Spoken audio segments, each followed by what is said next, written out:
শুভ সন্ধ্যা বন্ধুরা। আজ হলো 21 জানুয়ারি, 7 মাঘ, বুধবার। আজকের সন্ধ্যার বিশেষ বিশেষ খবরগুলি হলো: শাবান মাসের চাঁদের উপর নির্ভর করে পবিত্র শবে বরাত আগামী 3 ফেব্রুয়ারি। বাবু প্রকল্পের প্রপত্র ফর্ম তাড়াতাড়ি সংগ্রহ করে পূরণ করে জমা দিন। আগামী ফেব্রুয়ারি থেকেই শুরু হচ্ছে টাকা দেওয়া। এদিকে আগামী 10 ফেব্রুয়ারি থেকে শুরু হচ্ছে মুখ্যমন্ত্রীর জীবন প্রেরণা প্রকল্প। দেওয়া হবে 2500 টাকা করে। কোকরাঝারের পরিস্থিতির আরও অবনতি। পরিস্থিতির অবনতি রোধে সেনা মোতায়েন।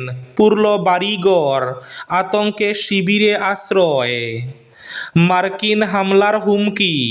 ইরান সরকারের প্রতি পূর্ণ সমর্থনের ঘোষণা তুর্কি প্রেসিডেন্ট এরদোগানের। রাজ্য জুড়ে বিক্ষোভ আমসুর। এসআর প্রক্রিয়ায় সংখ্যালঘুদের নাম কাটার চেষ্টার অভিযোগ। ভোটার তালিকা থেকে বাদ দেওয়ার ষড়যন্ত্রের অভিযোগ।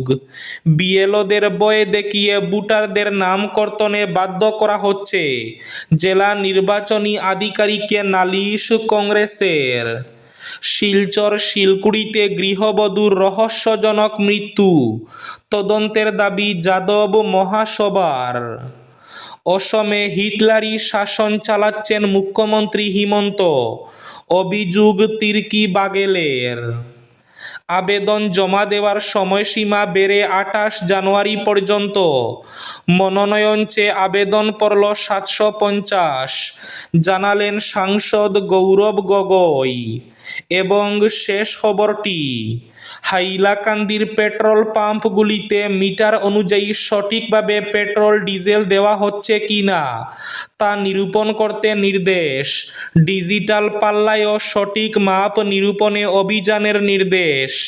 তাহলে বিস্তারিত খবরে যাওয়ার আগে অবশ্যই ভিডিওটিতে একটি লাইক করে চ্যানেলটি সাবস্ক্রাইব করে পাশের বেল আইকনটি বাজিয়ে রাখবেন এবং ফেসবুক পেজটি ফলো করে ভিডিওটি অবশ্যই শেয়ার করবেন যাতে সঠিক তথ্যগুলো সবার কাছে পৌঁছাতে পারে। এবার শুনুন আজকের খবরগুলির বিস্তারিত। প্রথম খবর, কোকরাঝারের পরিস্থিতির আরও অবনতি। পরিস্থিতির অবনতি রোধে সেনা মোতায়েন। পুরল বাড়িঘর, আতঙ্কে শিবিরে আশ্রয়। দুজনের মৃত্যুকে কেন্দ্র করে গত দুদিন ধরে উত্তপ্ত হয়ে উঠেছে কোকরাঝার। আইনশৃঙ্খলা পরিস্থিতির আরও অবনতি রোধে জেলার সংবেদনশীল এলাকাগুলিতে সেনা মোতায়েন করা হয়েছে। গত রাত থেকেই সেনাবাহিনী এলাকায় টহল দিচ্ছে। সেনার সঙ্গে জেলা প্রশাসনের কর্মকর্তারাও রয়েছেন। সেনা মুখপাত্রের উদ্ধৃতি দিয়ে সংবাদ সংস্থা পিটিআই জানিয়েছে, জেলা প্রশাসনের সহযোগিতায় ভারতীয় সেনা কারিগাঁওয়ের সংঘর্ষপ্রবণ এলাকায় টহল জানাচ্ছে। নিরাপত্তা এবং আইনশৃঙ্খলা পরিস্থিতি নিশ্চিত করতে এই টহল ব্যবস্থা নেওয়া হয়েছে। জানা গেছে, মোট 4টি প্লাটুন সেনা মোতায়েন করা হয়েছে। এদিকে সংঘর্ষে আতঙ্কিত হয়ে কারিগাঁওয়ের কিছু বাসিন্দা বাড়িঘর ছেড়ে পালাতে বাধ্য হন। সতর্কতামূলক ব্যবস্থার অংশ হিসাবে জেলা প্রশাসন আবদাং বাজার, কারিগাঁও বাজার এবং কারিগাঁও প্রাথমিক বিদ্যালয়ে 3টি অস্থায়ী ত্রাণ শিবির খুলেছে। বাবু প্রকল্পের ফর্ম এখনও সংগ্রহ করে পূরণ না করলে তাড়াতাড়ি করুন। আগামী ফেব্রুয়ারি থেকেই শুরু হচ্ছে বাবু প্রকল্পের টাকা দেওয়া। মুখ্যমন্ত্রী হিমন্ত বিশ্ব শর্মা জানিয়েছেন, ফেব্রুয়ারি মাসের প্রথম থেকেই শুরু হচ্ছে বাবু প্রকল্প। এদিকে আগামী 10 ফেব্রুয়ারি থেকে শুরু হচ্ছে মুখ্যমন্ত্রীর জীবন প্রেরণা প্রকল্প। আজ সামাজিক মাধ্যমে এক পোস্টে মুখ্যমন্ত্রী হিমন্ত বিশ্ব শর্মা জানান, 2025 বর্ষের সরকারি শিক্ষানুষ্ঠান থেকে স্নাতক উত্তীর্ণ ছাত্রদের জন্য সুখবর। 1 বছরের জন্য তাদের মাসে 2500 টাকা করে দেওয়া হবে। আগামী 10 ফেব্রুয়ারি থেকে শুরু হবে এই টাকা দেওয়া। শাবান মাসের চাঁদের উপর নির্ভর করে পবিত্র শবে বরাত আগামী ৩ ফেব্রুয়ারি। আজ বুধবার থেকে শুরু শাবান মাসের গণনা। সেই হিসাবে আগামী ৩ ফেব্রুয়ারি দিবাগত রাতে উদযাপিত হবে পবিত্র শবে বরাত। শাবান মাসের ১৫তম রাতে ১৪ শাবান দিবাগত রাত লাইলাতুল বরাত বা শবে বরাত পালিত হয়। সেই হিসাবে আগামী ৩ ফেব্রুয়ারি দিবাগত রাতেই শবে বরাত। শিলচর শিলকুড়িতে এক গৃহবধূর রহস্যজনক মৃত্যু, তদন্তের দাবি যাদব মহাসভার। শিলকুড়ি চতুর্থ খণ্ডে এক গৃহবধূর রহস্যজনক মৃত্যুকে কেন্দ্র করে এলাকায় তীব্র চাঞ্চল্যের সৃষ্টি হয়েছে। মঙ্গলবার পূজা রাজবর নামের এক গৃহবধূর অস্বাভাবিক মৃত্যু হয়। মৃতের ছোট ভাই পাপ্পু গুয়ালা এবং মা মিনা গুয়ালা সাংবাদিকদের জানান, প্রায় ১৫ বছর আগে পূজার বিয়ে হয় স্থানীয় প্রদীপ রাজবরের পুত্র প্রভাকর রাজবরের সঙ্গে। অভিযোগ, বিয়ের পর থেকেই শ্বশুর প্রদীপ রাজবর এবং স্বামী প্রভাকর রাজবর পূজাকে নিয়মিত শারীরিক ও মানসিক নির্যাতন করতেন। মার্কিন হামলার হুমকি, ইরান সরকারের প্রতি পূর্ণ সমর্থনের ঘোষণা তুর্কি প্রেসিডেন্ট এরদোগানের। ইরান সরকার এবং ইসলামী প্রজাতন্ত্রের প্রতি নিজেদের অবিচল সংহতি এবং পূর্ণ সমর্থনের কথা ঘোষণা করেছেন তুরস্কের প্রেসিডেন্ট রিসেপ তাইয়েপ এরদোগান। বুধবার আঙ্কারায় এক সরকারি বিবৃতিতে তিনি এই ঘোষণা দেন। সাম্প্রতিক আঞ্চলিক ভূ-রাজনীতি এবং আভ্যন্তরীণ পরিস্থিতির প্রেক্ষাপটে তুরস্কের এই অবস্থান অত্যন্ত তাৎপর্যপূর্ণ বলে মনে করছে আন্তর্জাতিক মহল। প্রেসিডেন্ট এরদোগান জানান, প্রতিবেশী দেশ হিসাবে ইরানের স্থিতিশীলতা এবং নিরাপত্তা বজায় রাখতে তুরস্ক সবসময় পাশে থাকবে। অসমে হিটলারি শাসন চালাচ্ছেন হিমন্ত, অভিযোগ তির্কি বাগেলের। অসমে মুখ্যমন্ত্রী হিমন্ত বিশ্ব শর্মার হিটলারি শাসন চলছে। তার শাসনে অতিষ্ঠ এখন রাজ্যবাসী।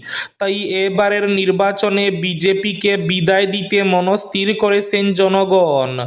মঙ্গলবার এক সাংবাদিক সম্মেলনে এই মন্তব্য করেন প্রাক্তন মন্ত্রী তথা প্রদেশ কংগ্রেসের নির্বাচনী পর্যবেক্ষক বন্ধু তির্কি।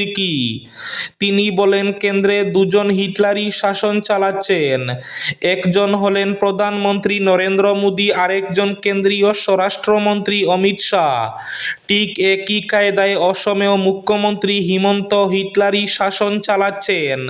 তার আমলে অনগ্রসর শ্রেণীর জনগণ অধিকার থেকে বঞ্চিত হচ্ছেন। আম জনতা অতিষ্ঠ হয়ে পড়েছেন।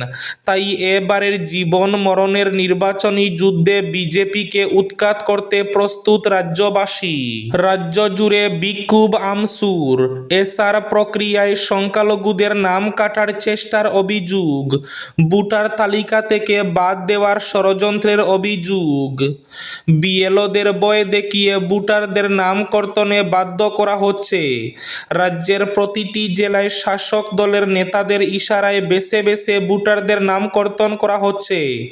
ভোটার তালিকায় স্পেশাল রিভিশন প্রক্রিয়ার নামে শাসক দলের অঙ্গুলি হেলনে রাজ্যব্যাপী এ ধরনের ষড়যন্ত্র চলছে, এমন অভিযোগ তুলে প্রদেশ কংগ্রেস সভাপতি গৌরব গগৈয়ের নির্দেশে রাজ্যের প্রতিটি জেলায় কংগ্রেস প্রতিবাদ সাব্যস্ত করছে। আবেদন জমা দেওয়ার সময়সীমা বেড়ে ২৮ জানুয়ারি পর্যন্ত। মনোনয়ন চেয়ে আবেদন পড়ল ৭৫০, জানালেন সাংসদ গৌরব গগৈ।